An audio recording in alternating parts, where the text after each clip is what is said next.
Good morning, family. Judges 2. The Lord's messenger comes to Bochum. The angel of the Lord went up from Gilgal to Bochum and said to the Israelites, I brought you out of Egypt into this land that I swore to give your ancestors. And I said I would never break my covenant with you. For your part, you are not to make any covenants with the people living in this land. Instead, you were to destroy their altars. But you disobeyed my command. Why did you do this? So now I declare that I will no longer drive out the people living in your land. They will be thorns in your side, and their gods will be a constant temptation to you. When the angel of the Lord finished speaking to all the Israelites, the people wept loudly. So they called the place Bochum, which means weeping, and they offered sacrifices there to the Lord. After Joshua sent the people away, each of the tribes left to take possession of the land allotted to them. And the Israelites served the Lord throughout the lifetime of Joshua and the leaders who outlived him, those who had seen all the great things the Lord had done for Israel. Joshua, son of Nun, the servant of the Lord, died at the age of 110.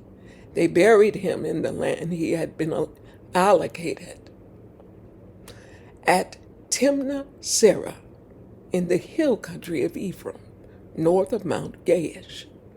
After that generation died, another generation grew up who did not acknowledge the Lord or remember the mighty things he had done for Israel. The Israelites did evil in the Lord's sight and served the images of Baal. They abandoned the Lord, the God of their ancestors, who had brought them out of Egypt. They went after other gods, worshiping the gods of the people around them, and they angered the Lord.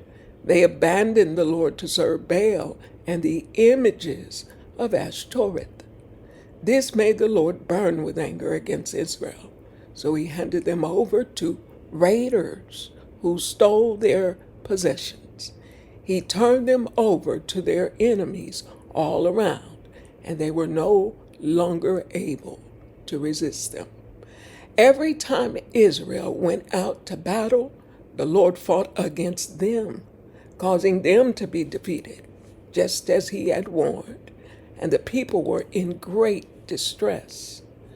Then the Lord raised up judges to rescue the Israelites from their attackers. Yet Israel did not listen to the judges, but prostituted themselves by worshiping other gods.